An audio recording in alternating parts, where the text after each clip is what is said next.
दोस्तों, इस जीवन में हमारे साथ बहुत कुछ गलत होता है और बहुत कुछ सही भी होता है। लेकिन जब भी हमारे साथ कुछ गलत होता है तब हम बहुत दुखी हो जाते हैं और इसी दुख के कारण हम कई बार यह सोचने लगते हैं कि मेरी तो किस्मत ही खराब है। साथ ही जब हमारे साथ कुछ गलत होता है तो हम समझते हैं या अपने आप को तसल्ली देते हैं कि इसमें हमारा कोई दोष नहीं है।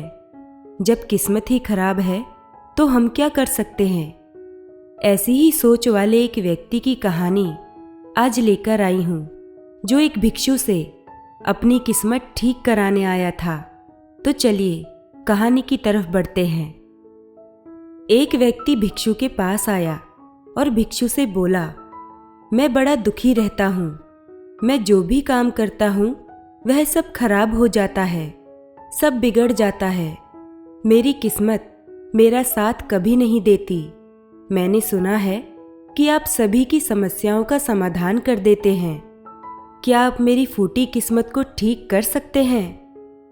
भिक्षु ने कहा, फूटी किस्मत? इसे तुमने कहाँ देखा? व्यक्ति बोला, जब मेरे सभी काम बिगड़ जाते हैं तो मेरी किस्मत फूटी हुई ना। बचपन में मेरे माता पिता गुजर गए। जैसे तैसे मैंने खुद की परवरिश की। मैंने जिस लड़की को प्रेम किया उसने किसी और से विवाह कर लिया। मैंने छोटा सा व्यापार आरंभ किया तो जिस मित्र के साथ मिलकर मैंने व्यापार आरंभ किया था उसने मेरा व्यापार ही हड़प लिया। मुझे किसी ने बताया कि आप मेरी किस्मत को ठीक कर सकते हैं, उसकी मरम्मत कर सकते हैं। तो क्या यह सही है? आप कर सकते हैं ना? भिक्षु ने कहा, तो ठीक है, लाओ अपनी किस्मत, अभी मरम्मत कर देता हूँ, बिल्कुल ठीक कर देता हूँ। व्यक्ति ने कहा, मैं किस्मत को कैसे ला सकता हूँ? किस्मत दिखाई नहीं देती। भिक्षु ने कहा, जब किस्मत दिखाई नहीं देती तो तुम्हें कैसे पता चला कि वह खराब हो गई है? क्या तुमने देखा कि वह खराब है? व्यक्ति ने कहा, खराब है तभी तो मेरे साथ सब कुछ गड़बड़ हो जाता है, कुछ भी अच्छा नहीं होता। अगर सही होती तो सब सही होता। भिक्षु ने कहा, तुम ठीक दिखाई देते हो, स्वस्थ दिखाई देते हो, तुम्हारे हाथ पैर भी सही हैं, तुम अभी तक मरे भी नहीं हो। मुझे तो तुम्हारी किस्मत सही ही नजर आती है। किस्मत खराब होती तो तुम बीमार होते, या तुम्हारा कोई अंग भंग हो जाता, या तुम मृत्यु को प्राप्त हो जाते। लेकिन ऐसा कुछ भी तो नहीं है। फिर तुम्हारी किस्मत तुम्हें खराब क्यों नजर आ रही है? व्यक्ति ने कहा, आप समझ नहीं रहे हैं, मेरे ऊपर बहुत कर्जा है। लोग रोज मुझे धमकाने मेरे घर आते हैं। जिनसे मैंने कर्जा लिया है वह मुझे मारने की धमकी देते हैं। मेरा घर भी उन्होंने छीन लिया है और अभी भी वह मेरे पीछे पड़े हैं। तो ऐसे में मैं कैसे कहूँ कि मेरी किस्मत सही है? भिक्षु ने कहा, तो समस्या गंभीर है।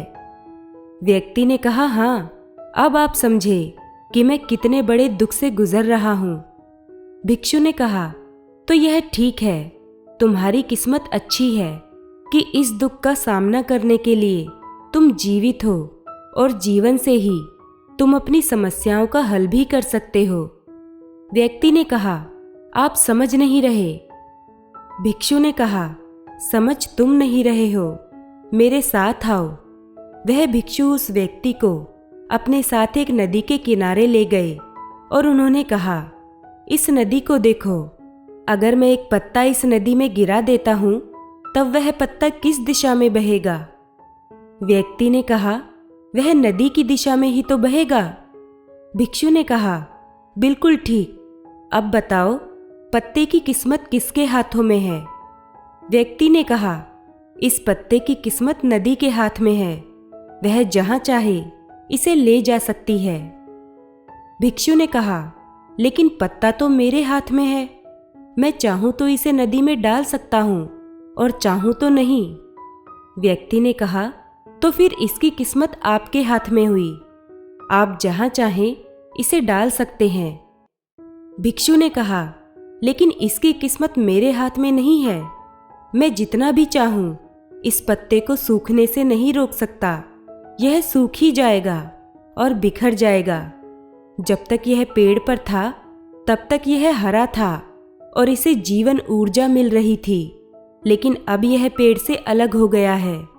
अब बताओ, इसकी किस्मत अच्छी है या बुरी? व्यक्ति ने कहा, अब तो इसकी किस्मत बुरी है, क्योंकि यह अपने पेड़ से अलग हो गया है और ज्यादा दिन तक जीवित भी नहीं रह पाएगा, धीरे धीरे सूख जाएगा। भिक्षु ने कहा, अभी यह सूखा नहीं है, अभी भी इसमें जीवन है और अब यह वह सब कर सकता है जो पेड़ पर रहकर नहीं कर पा रहा था। भिक्षु ने वह पत्ता हवा में छोड़ दिया। वह उड़कर दूर जा गिरा। भिक्षु ने कहा, देखो, पेड़ पर रहकर यह कभी इतनी दूर नहीं जा सकता था।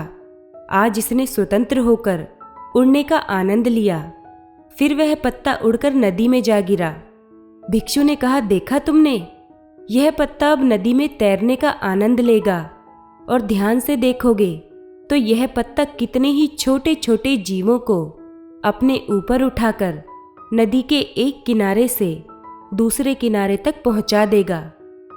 अब बताओ, पत्ते की किस्मत अच्छी है या बुरी? व्यक्ति ने कहा, पत्ते की किस्मत तो अच्छी है, लेकिन मेरी किस्मत कब अच्छी होगी? भिक्षु ने कहा, तुम नदी में उतरकर किस दिशा में आसानी से तैर सकते हो? व्यक्ति ने कहा, जिस दिशा में नदी बह रही होगी उस दिशा में मैं आसानी से तैर सकता हूँ। भिक्षु ने कहा, और अगर तुम्हें नदी की विपरीत दिशा में जाना हो तब तुम्हारी किस्मत अच्छी है या बुरी? व्यक्ति ने कहा, तब तो किस्मत बुरी हुई ना। नदी की विपरीत दिशा में बहने के लिए मेहनत करनी पड़ेगी। भिक्षु हंसे और बोले, अगर मैं तुम्हारे हाथ पैर काट दूं और तुमसे कहूं कि नदी की विपरीत दिशा में जाओ, तब तुम्हारी किस्मत अच्छी हुई या बुरी? व्यक्ति ने कहा, तब तो मेरी किस्मत बुरी हुई। भिक्षु ने कहा, और अगर मैं तुम्हारे हाथ पैर तुम्हें वापस दे दूं, तब तुम्हारी किस्मत अच्छी है या बुरी? व्यक्ति ने कहा, तब तो मेरी किस्मत अच्छी है कि मेरे हाथ पैर मेरे पास हैं। उनकी मदद से मैं नदी की विपरीत दिशा में भी तैर पाऊंगा। भिक्षु ने कहा, तो इस बात को समझो कि पहले भी तुम्हारी किस्मत सही थी, बस तुम समस्या का सामना करने से डर रहे थे। अगर नदी का बहाव तेज हो जाए तब नदी की विपरीत दिशा में तैरने के लिए कितनी मेहनत करनी पड़ेगी? व्यक्ति ने कहा, बहुत मेहनत करनी पड़ेगी। भिक्षु ने कहा, अगर नदी का बहाव अत्यधिक तेज हो तो? तब व्यक्ति ने कहा, तब और अधिक मेहनत करनी पड़ेगी। भिक्षु ने कहा, और अगर नदी में अत्यधिक बाढ़ आ जाए जो सब कुछ बहा ले जाने के लिए तैयार हो तो? तब व्यक्ति ने कहा, तब तो बहुत ही ज्यादा मेहनत करनी पड़ेगी। भिक्षु ने कहा, नहीं, अगर तुम तब भी नदी की दूसरी दिशा में तैरने की कोशिश करोगे तो डूब जाओगे।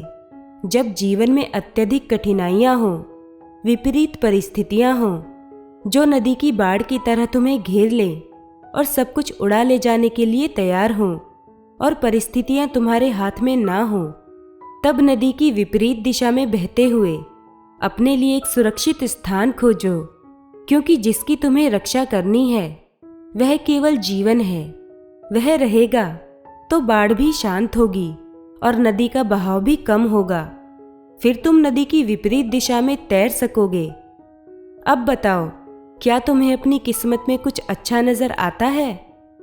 व्यक्ति ने कहा, आप ठीक कहते हैं, मेरी किस्मत अच्छी है क्योंकि मैं स्वस्थ हूँ और जीवित हूँ।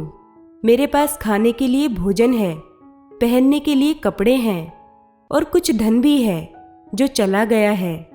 मुझे उस पर शोक नहीं करना चाहिए। जो मैं प्राप्त कर सकता हूँ उसके लिए प्रयत्न करना चाहिए और पत्ते की तरह हवा में उड़ने और नदी में बहने का आनंद लेना चाहिए। मैं आपका आभारी हूँ कि आपने मेरी फूटी किस्मत की मरम्मत की और मुझे ज्ञान का एक नया मार्ग दिखाया।